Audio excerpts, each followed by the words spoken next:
मुख्यमंत्री केशव प्रसाद मौर्य का कानपुर दौरा, कई कार्यक्रमों में लेंगे भाग। कानपुर में उत्तर प्रदेश के उप मुख्यमंत्री केशव प्रसाद मौर्य आज बुधवार को कानपुर दौरे पर रहेंगे। वे दिन भर विभिन्न कार्यक्रमों में हिस्सा लेंगे, जिसमें भाजपा पदाधिकारियों से संवाद, विभागीय अधिकारियों के साथ समीक्षा बैठक, विकसित भारत सम्मेलन, प्रबुद्ध जनों से मुलाकात और विकास कार्यों का निरीक्षण शामिल है। सर्किट हाउस में भाजपा पदाधिकारियों से संवाद। उप मुख्यमंत्री के दौरे की शुरुआत सुबह सर्किट हाउस में भाजपा पदाधिकारियों के साथ संवाद कार्यक्रम से हुई। इस मौके पर कानपुर उत्तर के जिला अध्यक्ष अनिल दीक्षित, कानपुर दक्षिण के जिला अध्यक्ष शिवराम सिंह, कानपुर ग्रामीण जिला अध्यक्ष उपेंद्र पासवान, सांसद रमेश अवस्थी, विधायक महेश त्रिवेदी और विधायक सुरेंद्र मैथानी मौजूद रहे। अभिवादन के बाद डिप्टी सीएम ने मीडिया से बातचीत की और सरकार के 12 वर्षों की उपलब्धियों के साथ ही राम मंदिर दान पात्र से चोरी के मुद्दे पर अपनी बात रखी। इसके बाद उन्होंने विभागीय अधिकारियों के साथ समीक्षा बैठक कर कानपुर की नब्ज टटोली। प्रदर्शन का उद्घाटन और जनसंपर्क। डिप्टी सीएम केंद्र सरकार के 12 वर्ष पूर्ण होने के उपलक्ष्य में सरकारी उपलब्धियों पर आधारित प्रदर्शनी का उद्घाटन ब्रजेंद्र स्वरूप पार्क में करेंगे। इसके बाद वे कानपुर दक्षिण के बर्रा स्थित भाजपा कानपुर बुंदेलखंड स्थित अध्यक्ष प्रकाश पाल के आवास पर जाएंगे। विकसित भारत संकल्प प्रबुद्ध वर्ग सम्मेलन दोपहर में साकेत नगर स्थित एक होटल में आयोजित। विकसित भारत संकल्प प्रबुद्ध वर्ग सम्मेलन में मुख्य अतिथि के रूप में शामिल होकर उप मुख्यमंत्री प्रबुद्ध जनों को संबोधित करेंगे। यह आयोजन भाजपा कानपुर दक्षिण द्वारा किया जा रहा है। कार्यक्रम के बाद वे वहां उपस्थित मीडिया से भी संवाद करेंगे। इसके बाद डिप्टी सीएम किदवई नगर में व्यापारी मिथिलेश गुप्ता के निवास पर आयोजित चाय पर चर्चा कार्यक्रम में प्रबुद्ध जनों से संवाद करेंगे। निरीक्षण और वृक्षारोपण अभियान प्रगति पथ यात्रा के तहत वे जयपुरिया ओवरब्रिज और सर्किट हाउस का निरीक्षण करेंगे। दौरे के अंतिम चरण में वे कैंट स्थित शहीद कैप्टन आयुष यादव की प्रतिमा स्थल पहुंचेंगे, जहां वृक्षारोपण एवं स्वच्छता अभियान कार्यक्रम में भाग लेंगे।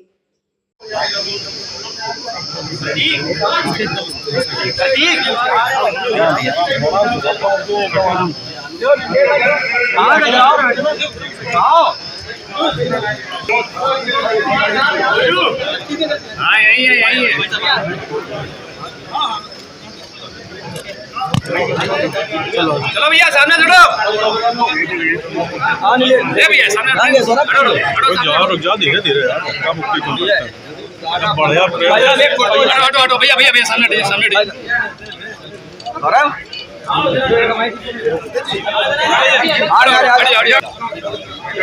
आ जाओ कहां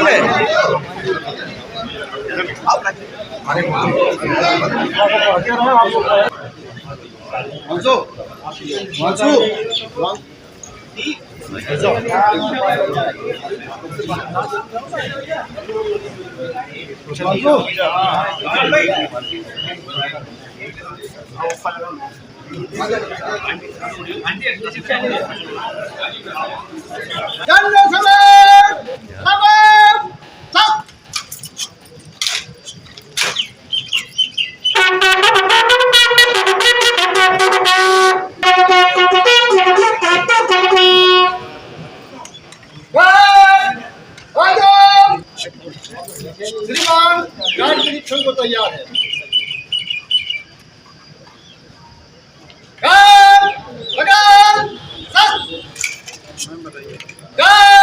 संतरी खड़ा रहेगा, बाकी विशाल जन अधिक समय तक देश के प्रधानमंत्री के रूप में देश की सेवा भी किया है, देश का विकास भी किया है, देशवासियों का विश्वास भी जीता है और आत्मनिर्भर भारत बनाने की दृष्टि से सभी क्षेत्रों में जो काम 12 वर्षों में हुआ है वह कांग्रेस को अगर 120 साल भी मिल जाते तो नहीं कर सकती थी। तो इस समय यह देश पूरा विकास के साथ, विश्वास के साथ, विरासत के साथ जो गर्वपूर्वक स्वरूप देख रहा है, जिसके क्रम में अनेक उपलब्धियां हैं।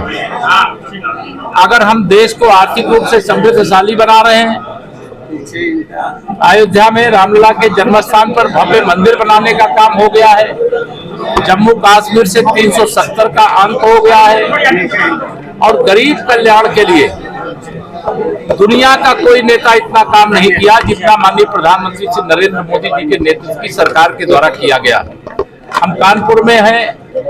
2014 से 2026 के बीच में यहाँ हमारे जनप्रतिनिधि माननीय सांसद श्री रमेश अवस्थी जी, हमारे विधायक गण माननीय महेश जी, माननीय सुरेंद्र मैथानी जी, हमारे संगठन के तीनों माननीय अध्यक्ष हमारे यहाँ पर विराजमान है। और अगर आप केवल कानपुर की पिक्चर देखें तो आपको ध्यान में आएगा कि जमीन आसमान का अंतर हुआ है। और लेकिन अभी जो भी हुआ है, मैं यही कहता हूँ कि झांकी है, पूरी पिक्चर अभी बाकी है। धन्यवाद। सपा के सांसद जो है वो कह रहे हैं कि भारतीय जनता पार्टी समाज में जहर घोलने का काम कर रही है। उनके द्वारा अगर जहर घोला जाए तो बहुत संकट समाज को विभाजित की। देखिए, हिंदू समाज की एकजुटता हुई है, इस पर हमें गर्व है। और हिंदू समाज किसी को सताने वाला समाज नहीं है। हिंदू समाज सबको साथ में लेकर के चलने वाला समाज है। लेकिन समाजवादी पार्टी के सांसद हो, समाजवादी पार्टी के नेता हो, इस प्रकार का जो जहर उगलने का काम कर रहे हैं, इसका जवाब 2027 में समाजवादी पार्टी का सुपड़ा साफ करके जनता देगी।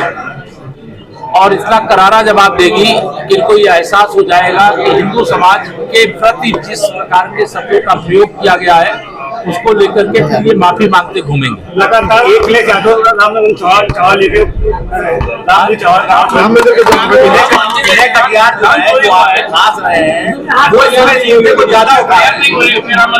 देखिए, अभी वो सब जांच पड़ताल चल रही है। देखिए, भगवान श्री रामलला के जन्मस्थान को लेकर के बहुत श्रद्धा और आस्था रखने वाले, आंदोलन काल से जुड़े रहने वाले सब लोग बहुत अच्छा काम कर रहे हैं। जिन लोगों ने भी गड़बड़ किया होगा, मैं यह मानता हूं कि उसकी जांच से सच्चाई सामने आएगी और श्री हनुमान जी महाराज की गदा उन पर चलेगी। पश्चिम बंगाल में और महाराष्ट्र में जो राजनीतिक उथल चल रही है, उसको लेकर क्या कुछ कहेंगे? क्या लगता है कि जो सांसद भारतीय जनता पार्टी में कोई उथल पुथल नहीं चल रही है। अगर किसी पार्टियों की जो सांसद पहले भारतीय जनता पार्टी में कोई उथल पुथल नहीं, भारतीय जनता पार्टी एकजुट है। और 2047 विकसित भारत बनने तक हम लोग डबल इंजन की जो सरकार है देश में, माननीय प्रधानमंत्री श्री नरेंद्र मोदी जी के नेतृत्व में, प्रदेश में मुख्यमंत्री आदरणीय योगी जी के नेतृत्व में एकजुट रहेगी। बाकी टीएमसी का तो यही हश्र होना था जो हुआ है, और समाजवादी पार्टी का यही हश्र होने वाला है 2027 में। और जो महाराष्ट्र में हो रहा है, मुझे उसको से जानकारी। क्या लगता है कि अब कहीं ना कहीं देखिए, माननीय प्रधानमंत्री जी ने देश से जो भी कहा है वो हुआ है, इसलिए उसके लिए जो भी जरूरत होगी, मुझे लगता है कि भारतीय जनता पार्टी 33% महिलाओं को आरक्षण देने के लिए शपथ ले चुकी है और उसको दिला कर रहे हैं। इलेक्शन क्या मुद्दा रहेगा? ये मुद्दा नहीं है, ये देश की जरूरत है।